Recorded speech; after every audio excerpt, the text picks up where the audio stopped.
오늘 우리에게 주신 말씀은 구약성경 여호수아서입니다. 여호수아 12장 7절에서 8절입니다. 하나님의 말씀을 경외하는 마음으로 자리에서 다 함께 일어나셔서 한 목소리로 봉독하도록 하겠습니다. 함께 봉독합니다.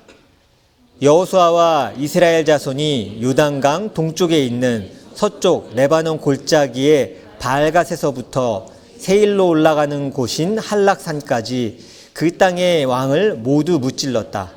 여호수아가 이스라엘의 지파들에게 그 지파의 구분을 따라 그 땅을 나누어 주어서 가지게 하였다. 그 땅을 산간 지방과 평지와 아라바와 경사지와 광야로서 햇사람과 아모리 사람과 가나안 사람과 브리스 사람과 히위 사람과 여부수 사람이 사는 남쪽에 있다. 아멘. 앉으시기 바랍니다. 오늘은 멈출 수 없다라는 제목으로 함께 말씀 나누도록 하겠습니다. 여러분 이제 자고 일어날 때 어떤 방식으로 일어나십니까? 이렇게 뭐 알람이 울리거나 아침에 띠리링 하면 벌떡 일어나십니까? 아니면 신음소리와 함께 끙끙대면서 이러면서 요즘 일어나십니까? 아마 뭐 여러 가지일 거예요. 이거는 사실은 저는 처음에 설교 준비할 때는 나이 드신 분들만 소리 내면서 일어날 거라고 생각했거든요. 근데 가만히 제가 보니까 주중에 애들을 깨우면서 보니까 젊은 애들도 똑같더라고요. 저희 애들도 깨우면 이러면서 일어나는 게 아주 비슷해요. 뭐 노인이나 젊은이나 일어날 때 다 힘들게 일어납니다. 저도 마찬가지고요. 어떨 때는 뻘떡 일어나지만 어떨 때는 몸이 막 천근만근 같아서 일어나기가 쉽지 않을 때가 있어요. 그러면서 이제 소리 내는 날이 점점 많아짐을 느껴요. 저도 모르게 일어나면서 이러면서 이렇게 일어나면서 나 나이 들고 있구나. 자꾸 소리가 나간다. 노래만 안 부르면 되잖아요. 일어나면서 이제 일어나야 뭐 이런 노래 이상한 거만 안 부르면 되는 거예요. 쉽게 일어나려면 어떻게 일어날 수 있을까? 제가 일어나기 되게 힘든 날 이 생각을 한 거야. 쉽게 일어나려면 어떻게 할 수 있을까? 근데 되게 엉뚱한 생각인데 이런 생각이 들었어요. 중력이 없으면, 그러니까 그래비티 프리 존에 내가 살면 빨리 벌떡 일어날 수 있지 않을까? 그냥 이렇게 통 치면 몸이 훅 일어날 거 아니에요. 그래서 저항 없이 쉽게 일어날 수 있는 방법도 있지 않을까 이런 생각을 좀 하게 됐어요. 우주에선 중력이 없죠. 이렇게 날아다닐 수도 있고 물건을 잡을 수도 있어요. 확실히 움직이는데 힘이 덜 들긴 합니다. 그런데 우주에서 살면 힘이 덜 들 것 같지만 그 사람이 다시 살다가 지구로 돌아올 때가 있잖아요. 우주인들이 우주선 타고 쫙 올라갔다가 며칠 전에 스페이스 X의 스타쉽 7차 발사에서 폭발했잖아요. 아세요? 쫙 올라가는데 그거 탈 수 있습니다, 여러분. 여러분도 탈 수 있어요. 조금만 돈 내면 돼요. 766억인가 내면 돼요. 그 정도 누구나 갖고 있잖아요. 그죠? 달러로 얘기하면 한 $60 밀리언 정도 있으면 그 스타쉽 탈 수 있어요. 여러분 중에 타고 싶으신 분이 계신지 모르겠지만 저는 폭발하는 거 보면서 670억 내고 저거 올라가다 뻥 터지면 전 세계를 향한 불꽃놀이 한 거잖아요. 그래서 좀 무섭기도 하다 이런 생각이 좀 들었어요. 우주에 살면 힘이 덜 들 것 같아요. 육체적으로 맞아요. 근육도 덜 쓰고 힘도 덜 듭니다. 한번 물건을 이렇게 밀면 저항이 없으니까 그냥 쭉 나가잖아요. 그러니까 사실 우리가 살면서 되게 힘들다고 얘기하는데요. 제일 쉬운 거는 우주 같은 데 가서 살면 힘이 덜 듭니다. 날아다닐 수도 있고요. 저희 어머니는 제가 가끔 이런 엉뚱한 얘기하고 엄마 나 씻기가 귀찮은데 사람을 씻겨주는 세탁기가 있으면 얼마나 좋을까?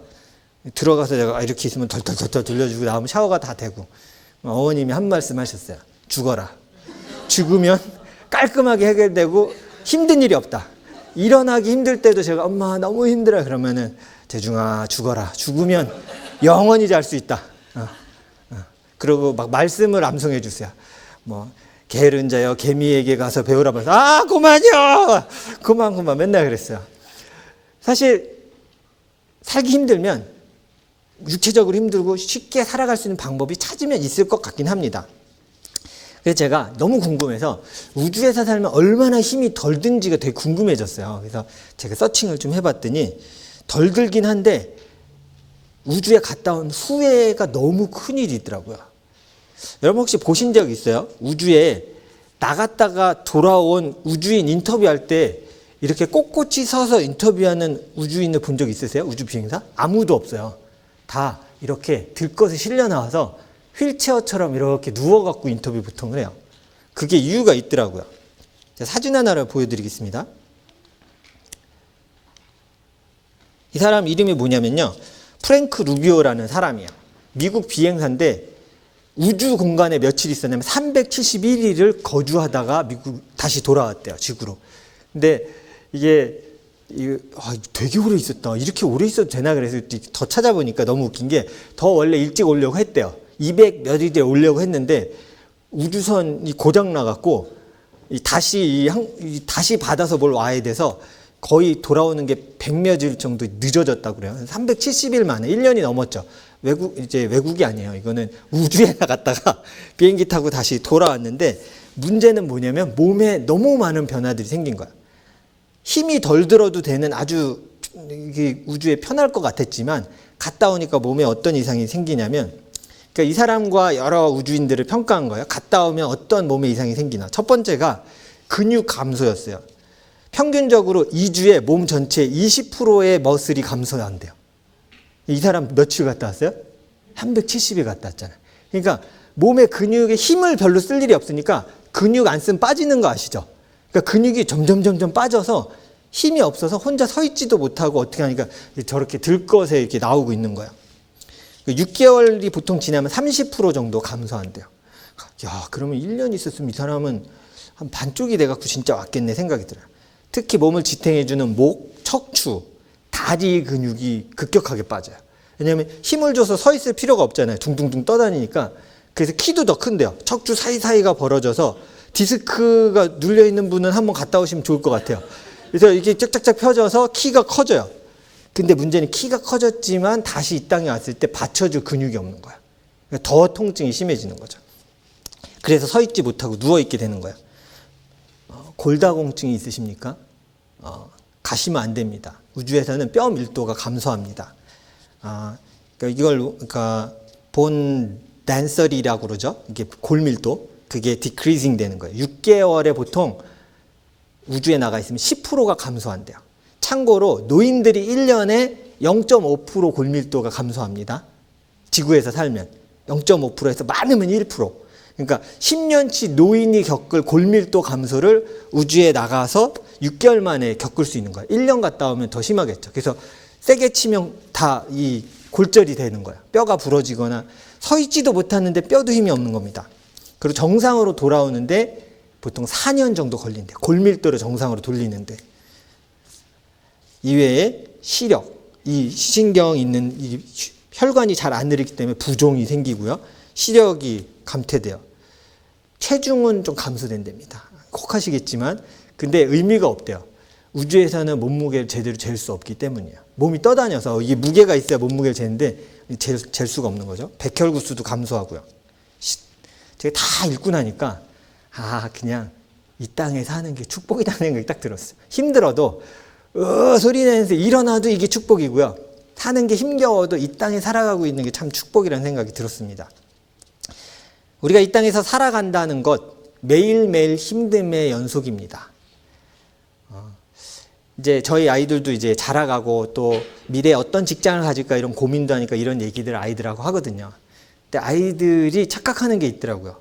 엄마, 아빠 그리고 어른들은 즐거운 마음으로 직장에 나간다고 생각하는 거예요.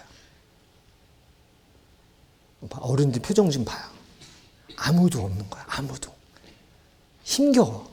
아침에 너희만 학교 가기 싫은 게 아니라 더 싫어요. 비밀을 얘기해 주자면 너희보다 선생님들이 학교 더 가기 싫어요. 내가 선생님들을 알잖아. 선생님들이 방학 끝날 때 얼마나 큰 스트레스에 시달리는지 몰라. 학교에 백투스쿨 해야 돼. 선생님들이 더 힘들어요. 이 땅에서는 살아가는 건 쉽지 않아요. 근육도 써야 되고 스트레스도 받고 생각해야 돼요. 근데 그렇게 해야 이 땅에서 살아갈 수 있는 거예요. 그걸 다 피하고 싶다. 그럼 저희 어머니가 한 교훈을 여러분에게 전달해 드리겠습니다. 뭐 하라고요? 아니, 크게 얘기하면 안 돼. 이게 또 오해를 살 수 있어서. 그러니까 방법이 없다 그거야. 살아가면서 이 모든 걸 피할 방법은 없다요. 그래서 저는 이거 뭐라고 표현하고 싶냐면 이 땅에 살아가는 것은 끝나지 않는 전쟁 같다라는 생각을 좀 할 때가 있습니다. 오늘 성경이 여호수아가 전쟁을 치르는 것 그리고 그 결과에 대해서 이제 우리가 큐티하면서 계속 보고 있습니다.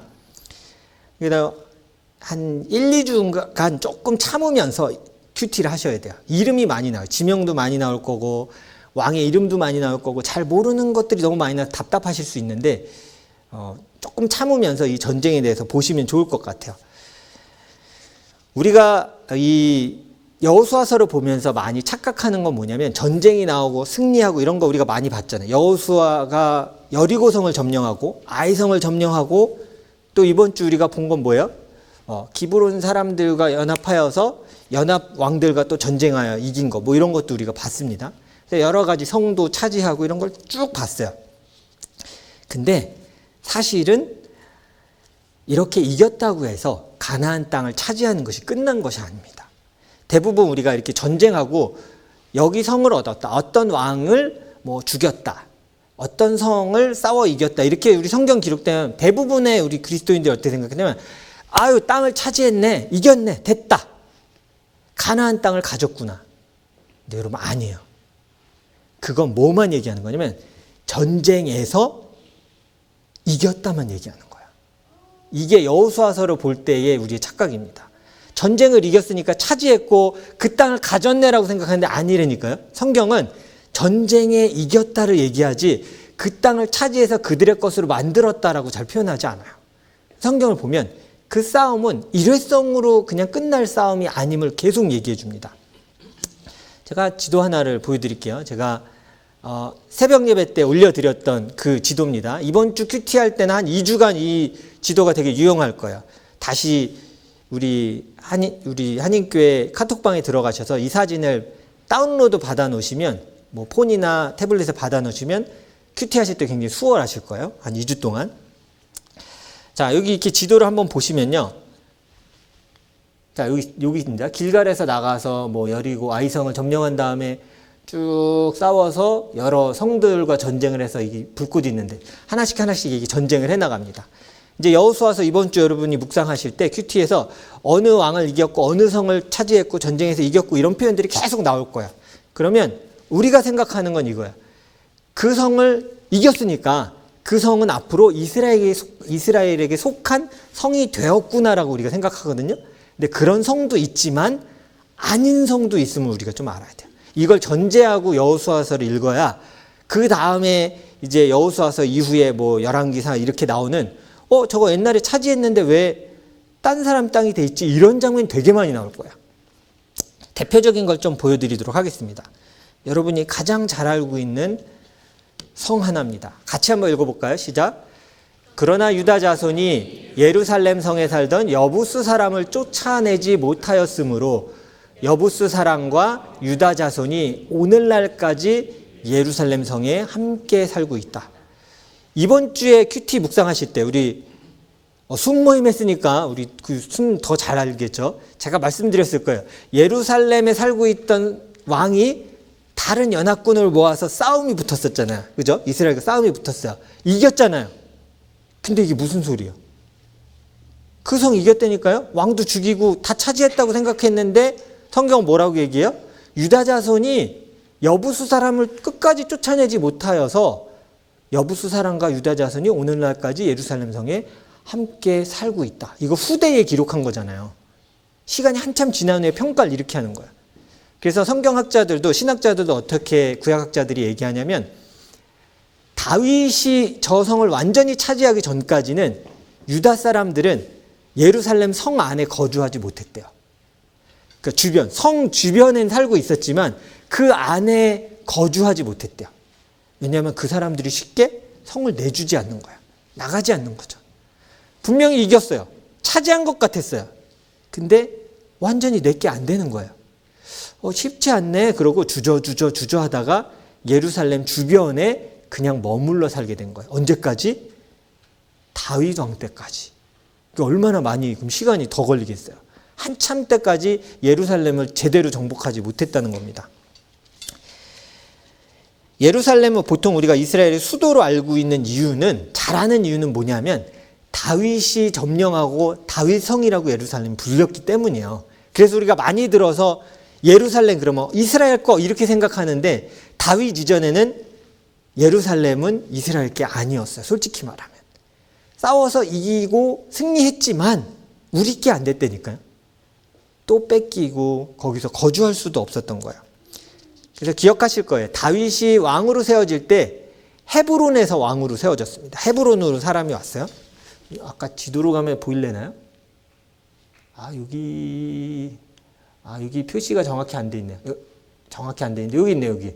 자, 헤브론에서 왕으로 세워진 후에 다윗이 예루살렘 성을 전쟁으로 차지하게 됩니다. 그때서야 예루살렘 성이 이스라엘의 수도로서의 역할을 하기 시작하는 거야.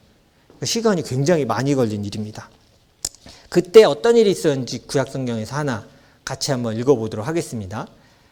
자, 사무엘 하루 갔죠. 한참 뒤로 갔죠. 같이 읽어보겠습니다. 시작. 다윗 왕이 부하들을 거느리고 예루살렘으로 가서 그 땅에 사는 여부수 사람을 치려고 하니 그들이 다윗에게 말하였다. 너는 여기에 들어올 수 없다. 눈먼 사람이나 다리 저는 사람도 너쯤은 물리칠 수 있다. 그들은 다윗이 그곳으로 들어올 수 없을 것이라고 생각한 것이다. 여부수 사람들이 다윗이 전쟁을 하려고 왔더니 다윗을 이렇게 비하하면서 놀렸어요. 야, 눈먼 사람들이 너쯤은 물리칠 수 있어. 너가 무슨 우리의 상대가 되겠냐. 근데 성경을 보면 다윗은 이 수로를 통해서 들어갔어요. 지금으로 말하면 이렇게 물길을 통해서 몰래 타고 들어갔어요. 그 안으로. 그래서 예루살렘을 점령해서 그때부터 다윗의 성이라고 불리게 된 겁니다. 여러분, 전쟁에 이겼지만 그동안 지금 우리가 본 거는 보세요. 여호수아서잖아요. 여호수아 때 정복했다고 생각했지만 다윗 때까지 정복되지 않았던 성이 예루살렘이었어요. 이게 가나안 땅의 수두룩한 일입니다. 그러니까 우리가 보면 어디를 정복했고 다시 지도 보면 엄청 나오잖아요. 다다다다다 막 나오고, 보세요. 나오는 이 지명이 엄청 나올 거예요. 근데 그 지명은 이게 전체가 아니에요. 여기만 점령한 거예요. 그 주변의 모든 땅은 여전히 가나안 사람들이 살아가는 거예요. 하나님이 주셨다고 생각하고 받았다고 생각했지만 이상하게 다 내게 안 되는 거예요. 열심히 살아가고 노력하는데도 다 내게 안 돼서 힘겨운 삶을 가나안 땅에서 계속 살아가고 있는 거예요. 그러다 보니까 이게 어떤 일들이 벌어졌냐면, 세 번째 우리가 좀 보도록 하겠습니다. 두려워서 도전을 못하는 사람들이 나오기 시작을 했던 거예요. 이게 이제 뭐 한두 주 큐티하다가 나올 본문이긴 한데요. 우리가 먼저 한번 읽어보도록 하겠습니다. 우리 같이 한번 읽어보겠습니다. 시작. 그래서 여호수아가 이스라엘 자손에게 이렇게 말하였다. 당신들은 어느 때까지 주 당신들 조상의 하나님이 당신들에게 주신 땅을 차지하러 가기를 미루겠소. 이게 성경에서 무슨 얘기가 나오냐면, 아마 보시겠지만 다시 또 지도로 가보겠습니다. 이쪽을 먼저 이게 배정을 받습니다. 요단강 오른편을 배정을 받고 같이 넘어가서 여기를 이제 점령하기 시작한 거예요. 그런데 점령을 어느 정도 했다고 생각하고 배정을 했는데 아직 7개의 부족은 주신 땅으로 못 가고 있었어요. 왜 못 갔을까요? 주셨다고 하면 그냥 주어질 줄 알았어요. 가나안 땅 분배했잖아요. 제비 뽑기 했으니까 그 땅 우리 거예요? 그냥 가면 될 줄 알았거든요.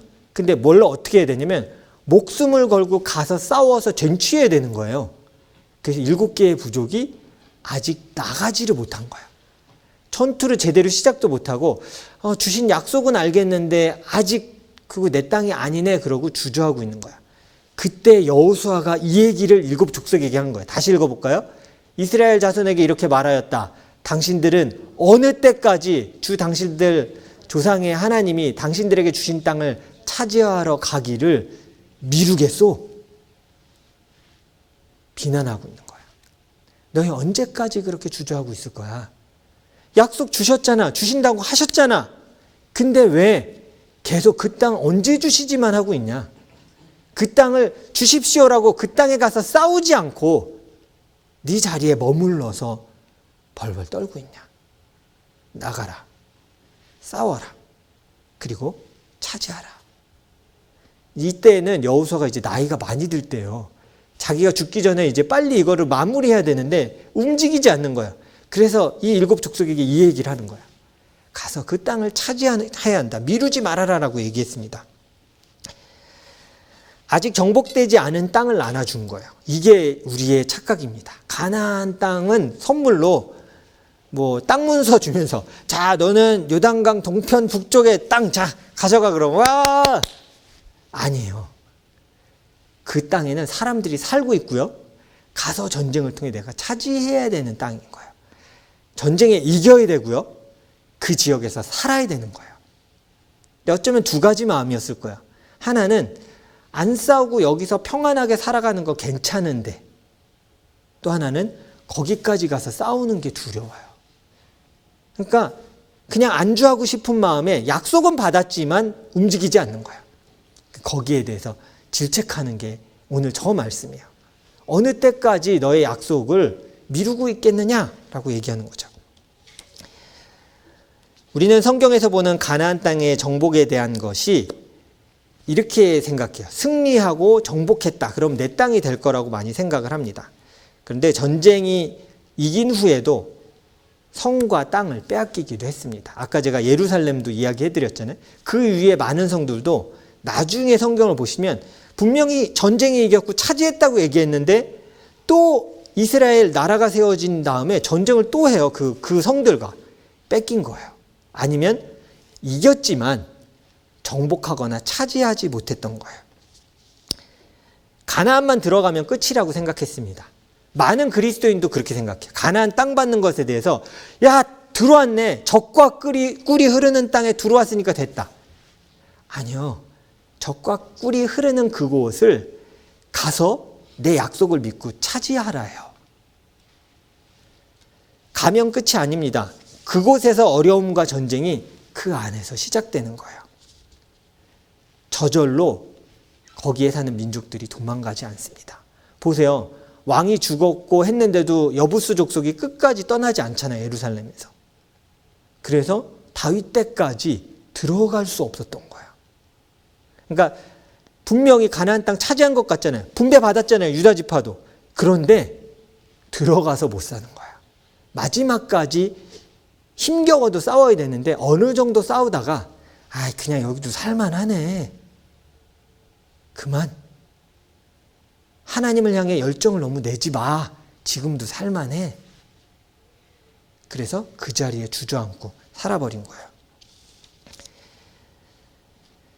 우리가 두려워하지 말아야 할 것은 어떤 곳을 하나님이 주신 것들을 차지하기 위해 애쓰고 전쟁을 하고 힘겹게 살아가는 그 갈등들이 단순히 힘겨운 것으로 끝나는 것이 아니라 우리를 강하게 만듭니다. 하나님을 더 붙들게 만들고요. 하나님이 어떤 분인지를 아는 순간은요. 평안할 때가 아니에요. 고군분투하면서 주신 약속을 붙들기 위해 애쓸 때에 하나님이 어떤 분인지를 깨닫게 돼요. 그리고 나를 어떻게 도우시는지를 깨닫게 되는 거예요. 아무 걱정할 것이 없었던 이스라엘의 시대가 있습니다. 어느 때인가요? 어떤 왕 때? 솔로몬. 그렇죠? 다윗이 다 이뤄놓은 것을 누린 왕이잖아요. 근데 여러분 아시죠? 솔로몬 때부터 뭐가 시작됐을까요? 우상 숭배가 시작됐습니다. 그리고 솔로몬이 죽은 이후에 나라는 갈라졌습니다.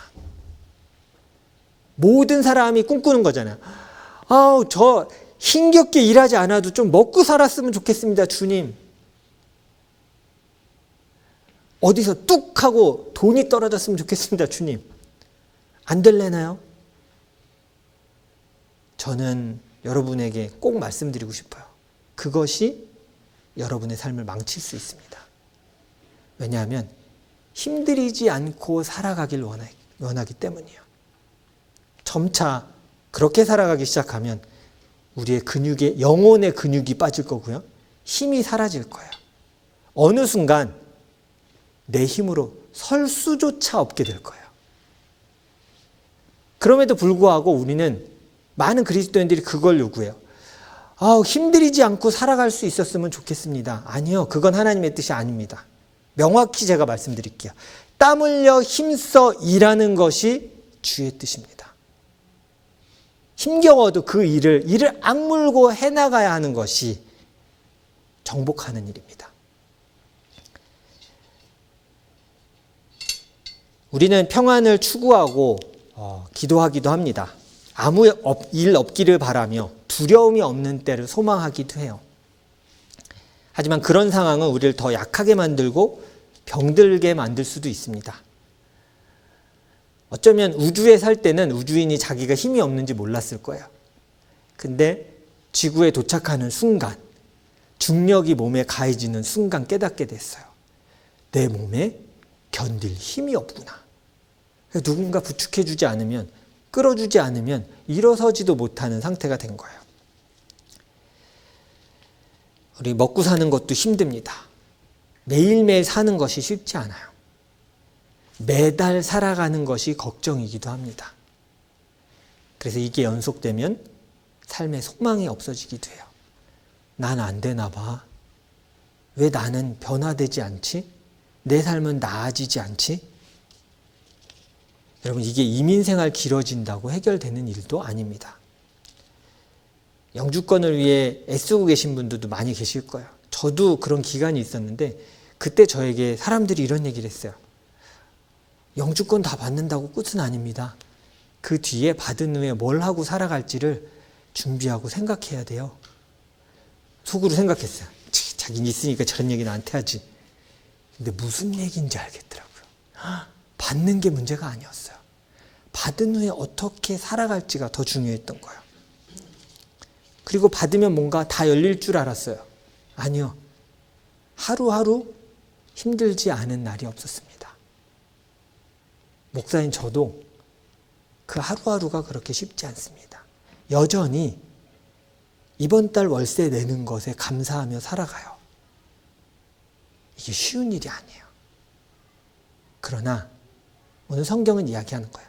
그 힘듦이 이 땅을 살아가는데 꼭 필요함을 얘기해요. 그게 이 땅을 정복하는 일이에요. 성경에 말하는 어떤 가나안 땅을 정복하다, 이거를 이제 원어적인 뜻으로 보면 이게 어떤 의미냐면요. 아까 제가 그랬잖아요. 전쟁을 해서 이겼다가 아니라 되게 시간적인 연속성을 가진 말이더라고요. 이 말이. 이게 그러니까 어떤 뜻으로 쓰인 거냐면 이거예요. 정복하다는 싸웠어요. 와, 이겼다. 그러면 이긴 그 땅에서 거주하고 사는 것을 정복한다고 얘기하는 거예요. 단순 일회성으로 이겼다가 아니에요. 우리가 하나님의 은혜를 경험하고 내가 구원받은 자입니다. 됐어요, 주님.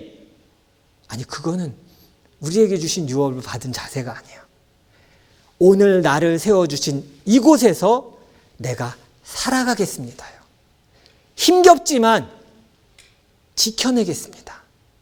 하나님이 내게 주신 그 약속들을 붙들고 살아가겠습니다가 오늘 이 가나안 시대 때 얘기한 하나님이 하셨던 명령이야. 가서 정복하라요. 싸워서 이기는 일회성의 일이 아니라 싸워서 이겼고 그 싸움을 계속해야 될지도 모르지만 계속 싸워 이겨야 되고 그 자리에서 참고 견디고 이겨내라요. 이스라엘 백성은 이걸 일회성 싸움으로 이해한 거야. 와, 여리고를 우리가 정복했다. 그러면 그 땅에서 하나님의 백성으로 끝까지 싸우면서 지켜내면서 살아가야 되는 거였어요. 예루살렘도 마찬가지였어요. 그 모든 것들을 하지 못할 때 다시 뺏겼고요. 그걸 다시 찾기 위해 더 노력했던 것이 이 가나안의 문제였던 겁니다. 우리는 아직 주어지지 않은 축복의 땅을 소망하는 자들입니다. 하나님이 우리에게 주실 축복들을 기대하고 또 하나님의 나라를 소망하며 살아가는 분들이 여러분들입니다. 아멘? 그러면 우리가 할 것은 우리가 있는 자리에서 싸우고 견디고 이겨내야 되는 거예요. 한 번 싸워서 이겼다고 끝날 문제가 아니라 그것을 지켜내야 되는 게 우리의 임무이기도 해요. 그 시간의 지속성이 유업으로 받을 땅을 정복하라요. 그냥 이야 이겼어요. 한 번에 성취감을 넣고 어치브먼트를 얻었어요가 아니라 continually 그곳에서 dwelling하고 그곳에 통치하면서 살아가는 것, 하나님 뜻대로 살아가는 것이 오늘 성경에서 말하는 그 땅을 정복하라요. 우리는 우리 앞에 무엇이 펼쳐져 있는지 아무도 모릅니다. 분명한 것은 하나님을 의지하는 자에게 그의 축복을 더하신다는 약속이에요. 여러분에게 가나안을 차지할 때 각 족속에게 주셨던 그 유업의 약속이 여러분 모두에게 있습니다. 아멘? 우린 그걸 찾아내고 있어요. 그리고 그건 한순간에 이겼어요, 나 받았어요가 아니에요. 언제 받을 수 있는 거예요가 그 시간의 약속이 아니라 주님은 가나안에서 살아가는 과정 전체를 얘기하시는 거예요. 그 땅에서 내 백성으로 이겨라가 아니라 이기고 살아가라요. 구원받은 백성의 삶의 모습과 너무 비슷해요. 전 그거에 되게 놀랐어요. 우리가 하나님의 나라를 소망하잖아요. 구원받아서 끝이 아니라 하나님의 자녀로 지금부터 살아가겠습니다 얘기와 너무 동일한 얘기인 거예요. 우리는 이 땅에서 애를 쓰며 살아가야 합니다. 그리고 성실하고 정직하게 살아가는 여러분의 모습을 하나님 앞에 보여야 합니다. 때로는 편법을 버려야 합니다. 하나님께서 길을 열어주실 것을 신뢰해야 합니다. 사랑하는 성도 여러분, 이 땅을 살아가는 것은 우리가 아침에 신음을 내는 그 소리보다도 더 큰 우리의 울부짖음이 필요합니다. 하나님, 너무 힘이 듭니다. 나 정말 애쓰며 살아가는데 나아지는 게 아무것도 없습니다. 그때 우리는 고백해요.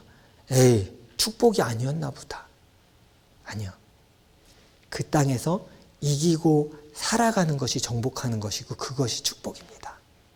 그리고 그렇게 살아갈 때에 하나님이 누구인지 알게 되고 내 믿음의 힘이 커집니다. 하나님을 더 신뢰하게 됩니다. 전 이 땅을 살아가는 모든 우리 리자인 한인교회 성도들이 하나님 앞에서 그런 힘을 얻어가실 수 있는 성도들 되기를 바라요.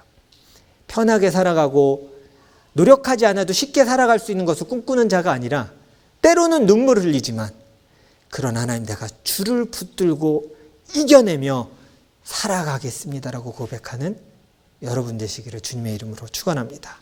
우리 함께 기도하겠습니다.